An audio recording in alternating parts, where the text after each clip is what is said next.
Why don't our partners help us and what can we do about it? Have you ever thought, why don't they ever help? Or you feel like you're carrying the weight of everything in your relationship? You're not alone. And today we're going to uncover why this happens and what yes, you can do to actually change it. It's not doing more work.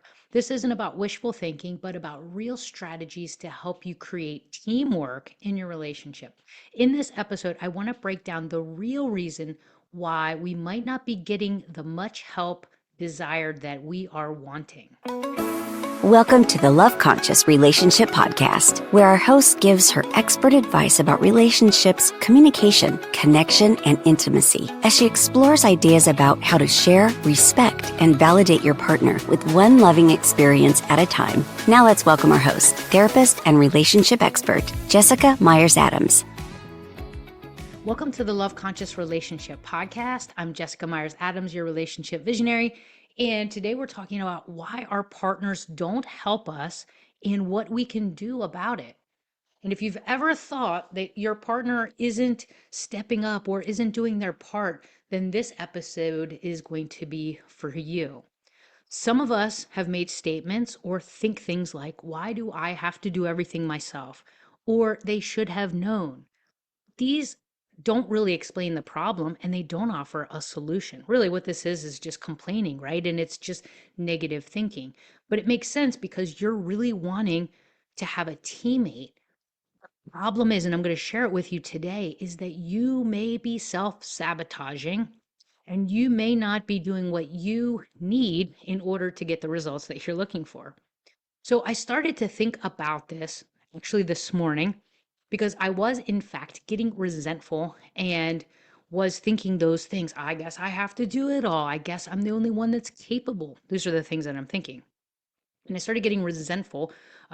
If you haven't been listening lately, wouldn't know. And I want to tell you that we have a new puppy in our household, and that is a lot of work. It is very intense. It involves taking your dog out, your puppy out every hour so there's no accidents. We are on day 4 without any accidents in the house, basically because I'm spearheading that and I'm doing everything. This is what I'm thinking, right? And I was saying to my wife that I just took her out, but she didn't go and she needs to go out again. I was just, complaining. And my wife said, there is a different way to ask.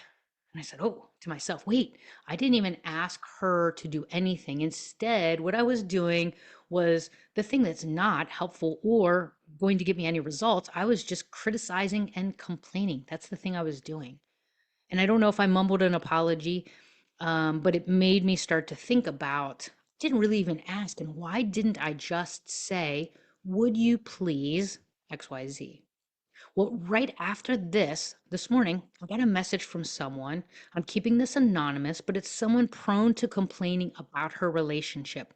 And the text message this morning said something to, why would I think he would help?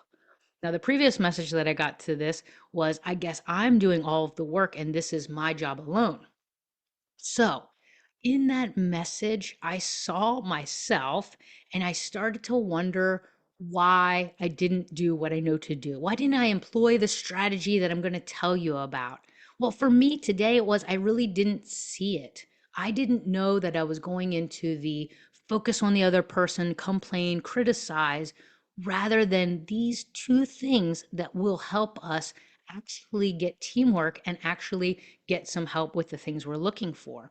Sound too good to be true? Well, I assure you that if you're willing to go through the uncomfortableness of trying these things, because let's be honest, when you try something new, it actually feels tough. It makes us anxious. And so the two things that were missing for me and for my anonymous texter is self-expression and other understanding. Let me break those down for you so that we can get to business here. When we say things like, you never help, we're not really expressing what we want. What we're often trying to say, though, is, I'm struggling, I want support. But the message gets lost when it's wrapped in this blame or frustration. So there was nothing about me this morning when I was saying, Well, blah, blah, blah, blah, blah, or when I got the text message. So the self-expression is missing. Now, there's probably two, maybe there's lots of reasons, but two reasons that I can think of right away that prevent me or maybe you from self-expression. Well, the fear of vulnerability is the first one. Why don't we say, I need help? Because asking for help feels risky. And that was for sure me this morning. I felt like it would be risky because I might be rejected. I might ask, hey, would you do this? And then I get an eye roll or a huff. And that is hard for me to accept. Now, I want to say that I was eye rolling and huffing, having to take the puppy out myself. So why do I take that so personally? They do. It's very hard for me, and I'm going to tell you maybe why it might be hard for you too if you continue to listen to this episode. The second part of the vulnerability for me asking for help is that they might not do it right, especially for me who's like, let's go, get this shit moving right out the door, get your shoes on. Why do you have to put a hat on? The dog's going to pee on the floor, right? So there's this fear that it's not going to be done to my expectations. And these two things are huge for me asking for or receiving the help that I'm wanting. Because the first one isn't clear about what I want. The second one is preventing me from getting it. Now, the other thing that could help you, the other thing that is really big missing here, or is a big part of missing here, let me try to use better words, is the curiosity about the other person. Sometimes we assume that they're not going to do it, or we assume what they're thinking or doing. So we assume they're not going to try to help us, or they're not helping us, but we've never maybe stopped to ask ourselves what the help looks like from them or what their version of helping is. Now, for me, who's like just, excuse my language, balls to the wall, let's get this stuff done, I am, you know, I'm a wrecking ball sometimes. And so having a spouse who's more deliberate and thinking, that is actually sometimes more helpful than wrecking ball Jessica, right? And I'll give you an example. I had a really cool session with a client just within the last week or so. And she was telling me about how her husband isn't trying. She gave him the talk and how he's not doing anything to improve the relationship. And so I just started asking questions like when she said he asked her twice the same question. I said, "Oh, do you think that's controlling, that he's trying to control you? I wonder why he actually asked you that. Was it because he's having trouble? This man is had some traumatic things, um, I'll just leave it at that. Traumatic things that could be preventing him from cognitively remembering. We assume things about the other person. And as we continued with this session, I asked her if he might be trying the best that he could. I didn't, say it so directly, but just ask questions to help support her in the curiosity about the other person. You know, the curiosity that I had about my wife was very minimal this morning. I didn't wonder if she might, be kind or, if she might be supportive. In fact, just a while ago, this is all unfolding as the day goes on, but I texted and I said, I have an idea. We have a grown dog that we have to take out with the puppy on these walks, and it's actually quite a fiasco. And I said, hey, what if I do this, this, and this, and you do this? And I got, okay, sure. And so maybe I would have gotten an okay, sure this morning, or maybe I would have gotten a little bit of a huff, but I was assuming what would happen. And so I want to point out something that is a core principle in this work of changing your relationship and getting a teammate, right? I talk about it a lot, but differentiation of self is a core principle in Bowen family systems. You can look up this theory, but I talk about it so much that I'll just give it to you here. It's the theory that reflects your ability to maintain your individuality while still staying emotionally connected to the other person. So it's, I know what I think and feel. I'm maintaining myself and I'm connected to the other person. I'm going to break this down a little bit.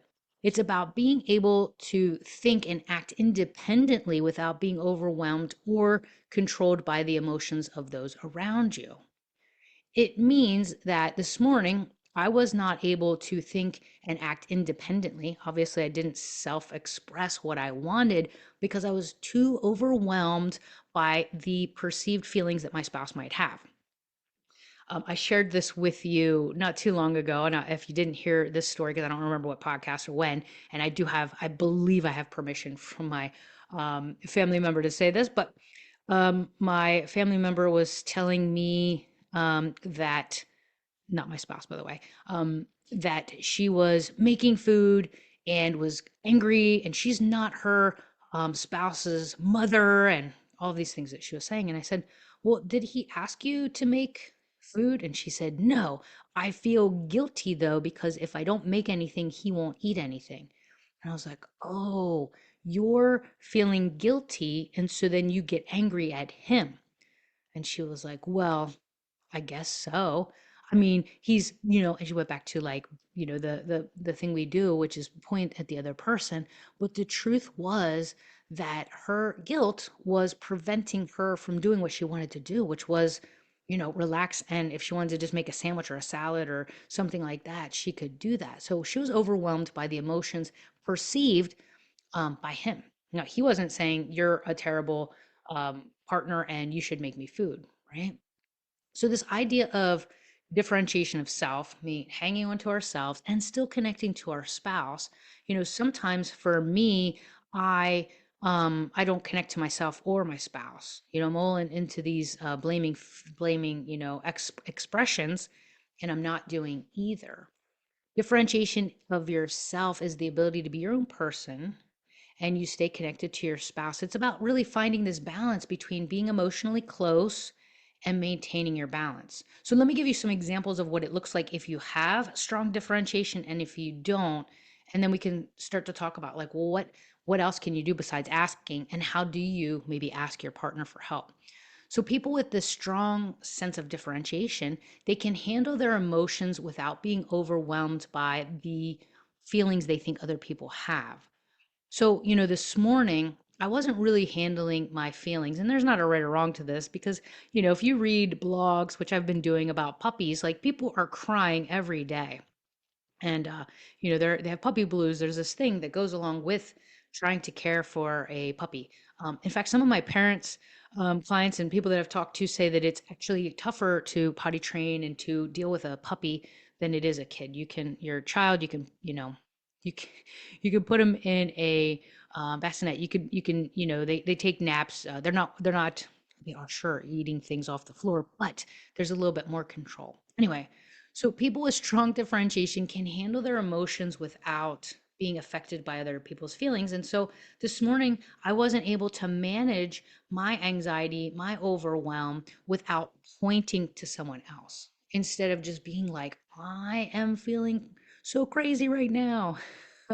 um, they're able to stay calm and think clearly, even in conflict or emotional, like an escalated emotional situation. They don't feel like they have to fix everyone or depend on others to feel okay. So, outside of asking for help, I'll just mention that if you get upset and then you lean on your partner every time, that may indicate that you don't have a strong sense of self differentiation. Like you're not able to help yourself. Instead, you lean onto someone else. And of course, it's okay to lean on our partner, but if it becomes, this pattern where you're always needing for someone to make you feel okay, that puts a lot of pressure on the other person in the relationship. Okay. So we want to make sure we can handle our emotions, is what a lot of this is saying. The other, the opposite would be people with poor differentiation. They get caught up into other people's emotions. If someone's anxious, then they feel anxious too, right? If your partner comes home from work and they are frustrated or upset about something, then you may assume that it's about you, or you may need to feel to fix them, right? You may get into this overwhelm. They struggle to stay objective, making decisions based on emotions rather than facts. So you're not thinking clearly, and you're feeling your feelings and reacting rather than responding. And then the last thing with poor differentiation is that you would rely on others for their approval or direction, and you may avoid conflict altogether. Or, like me, you may engage in conflict to help you because, to be honest, blaming somebody else and pointing at them is much easier than it would be to take a look at myself, right? So the other thing that we know is that sometimes we do too much because we're afraid that um, it's going to be conflict if we don't. One of the biggest reasons our partners don't help us is because we're over functioning. So I'll talk a little bit about what that means as well and how that impacts your relationship. But if you are over functioning, it means you're taking more responsibility than what is yours, whether it's tasks, emotions, or decision making, because you think it's easier. But this comes at a cost. And I'll just continue with my puppy saga if that's helpful. There were a couple of nights I get up in the middle of the night. Now, honestly, I think it's been like 7 days where I have just decided and tried and experimented. And luckily we've made it through. I'm not getting up in the middle of the night to take the pup out. And so she is sleeping through the night and she has not had any accidents in her crate. So amazing. But um, let's go back 7 or 8 days ago, and I was the one getting up in the middle of the night to make sure that I could take the dog out. And the reason was, and my wife even said this, and I'm not throwing her under the bus. She's amazing. If I haven't said that, let me just tell you, my wife is amazing. And I'm one of the happiest people that I know in a relationship.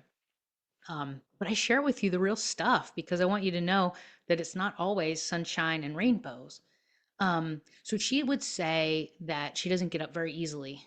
And I don't think so either. I'm going to go right ahead and not deal with my own feelings and just tell you that I judge and think like, come on, let's go. Because I can pop right out of bed and go handle an emergency, right? So I've been the one, or I was the one getting up and doing that. And I had a race on New Year's Day. So, okay, so that gives me the timestamp. Today's the 14th. If you're listening to this recording, I'm recording on the January 14th. January 1st, I had a race, and January 1st at night, I was ran 30 miles in a race and I was having a hard time getting around, say that. So I know that on the first and the second, those 2 nights that I asked for help, I asked for a teammate. And I remember laying in bed thinking, like, this is taking longer than it would take me. And you know what? It was fine. Everything worked out fine. And so we don't always have to overfunction. And when we do, we are not allowing our partner or the person that we're dealing with, whether that's work, family, wherever it is, by over functioning, it stops the person from trying to do their own thing. And I'll tell you, there's a couple of things that this consequences of this. One, we train them not to help us. That's the first one. We send them a message that their help is not wanted or needed. Combine that with the very first thing I said, which is we don't express our desire for help, boy, we're really shooting ourselves in the foot and we are going to continue to overfunction. So, number one, we train them not to help. Number two, they fear doing it wrong. How many of us sit in our high chair of judgment and criticize how they help us? Well, talk about them not trying altogether. That's number two. They're fearing they're going to do it wrong. And if you are a very expressive person like me and you do not avoid things, you are probably married to, it's been my experience, you are probably married to a person who avoids conflict, maybe a conflict avoidant partner. One of their key characteristics is they feel criticized.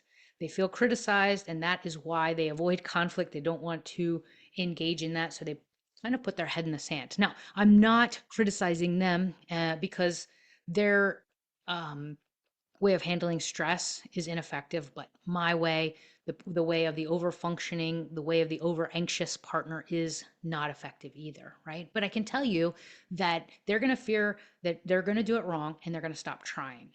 And over time, it creates a dependence, right? They start to assume that you will handle everything and they may not even think to offer help because, hey, she's got it, he's got it, whatever the case might be. And what it ends up doing, honestly, is it reinforces a one sided dynamic.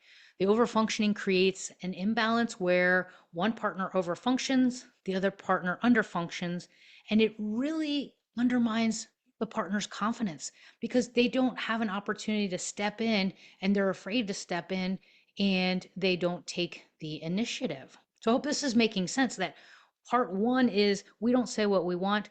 Part two is that we shoot ourselves in the foot. So what can we do about this? What if you recognize that yourself in these patterns, don't worry because there are some steps you can take to break the cycle, some things you can do to invite your partner to step up. Okay. The first thing is you need to pause before you take over everything. And you can ask yourself, do I need to do this or can I let them try or can I ask for help? And if you do decide to ask for help, I would suggest it be clear. Instead of assuming they know what you want, could you take the dog out right now? Could you do this thing in the next half an hour? Like giving them a time frame. I still remember a case a couple of years ago because the Amazon boxes kept coming up with this couple. And the wife said, I asked him to put the Amazon boxes in the recycle, and we had this pile of boxes. And it was just this continuing saga about that. And he would say, I said I was going to do it, and you just don't give me time to do it. And as we started to work on clarity of self expression, she would say that she asked, and he would say he was going to do it. And the thing that was really missing was a timestamp. Like, when is this going to be done? Another example is last year. So, this is January of 2025. Last year, I remember a couple in March um, talking about a Christmas decoration still up. And the husband said that he was going to do it. And she said, when? It is like March. And so there was the timestamp missing. And I'll mention because now stuck on this little story from last March. But one of the reasons that he didn't, and this relates to what we're talking about, is curiosity about the other person. The husband didn't want to go in his stepson's bedroom because he wanted to give him privacy. It was a blended family, and he had to go through the son's bedroom to get to the boxes to put this train set away. And so the wife was just assuming that he didn't want to do it, that he was lazy. Now maybe some of that is true. He didn't have initiative to say to his wife, hey, could you ask your son, or could we talk to him about me going through yada yada. So specific being specific is going to help. And it goes, let's let go of some perfection. Focus on the effort that the partner is doing, not the execution. Let them help in their own way. Let them try. The only way they're going to learn is if they do it. And you might learn something by watching how they do it. So let go of the perfection. And this is going to, I mean, I'll put these couple of, there's five of them. I'll put these in the show notes because I think if you want to shift the dynamic and really empower your partner to help you, these things are going to be bigger than asking. Because you could ask them to do something, but the fear that probably has been established is too great. Just being honest. So let's let go of the perfection, let them help in their own way. When they do, acknowledge their efforts. Number four, acknowledge their efforts. Reinforce them with gratitude. Their attempts are amazing. That's so great. You did this. Appreciation builds trust and motivation. When my pup goes outside, I give him treats because I want her to know to pee outside. And so I'm told, give her appreciation, give claps. Let's do the same thing for our partner when they do something and they show an effort, like applaud them, tell them it's wonderful for them doing that, and start to step back gradually, giving them small things to do so that you can start to rebuild the balance. So I hope this is helping. Pause before taking over, ask for help, let go of your perfection, acknowledge their efforts, and step back gradually. So those are the five things I would recommend. Of course, along with asking for specific things. Overfunctioning isn't about blame, it's a habit. a lot of us fall into or have fallen into because of our, you know, formative years. But if we want to really change this, we have to step back, express our needs, and be curious about our partner, and we'll be able to start building this teamwork. So if this resonates with you, I want you to pick one of these things that you could start trying right away. I think first things first would be to ask, and um, you're probably going to need to work on your reaction to the ask, because it's going to be tense for you to ask, and it's going to be possibly tense for your partner to be asked, especially if you just usually take care of everything and you don't give any space. So start with one small thing, look at those lists of how to shift the dynamics. And I really do think, we are so quick to, I hope this is the point because I've gone over so much here. The one point that I want to make clear is that we are part of why our partners don't help. We're living in a society where we talk about our partner should love us and appreciate us and do all these things for us. And it really ends up being one sided because we are pointing the finger and not looking at what we can do about it. So I named this Why Our Partners Don't Help and What We Can Do About It. So let's try an experiment. I'm doing the experimenting myself, and I'm glad to share with you the ever evolving progress that I make, because I am not perfect, and especially when we're in like high levels of stress, we default to blame and criticism, and we all know blame and criticism doesn't work. So I hope this has been helpful. Get your partners to start helping you by changing yourself. I'll see you and talk to you next week. Thanks for joining us on the Love Conscious Relationship Podcast. If you like this podcast and heard something helpful, make sure to send it to a friend and leave a review about what you liked. For more daily doses of relationship truth, follow Jessica on our socials and TikTok at Jessica Relationship Visionary.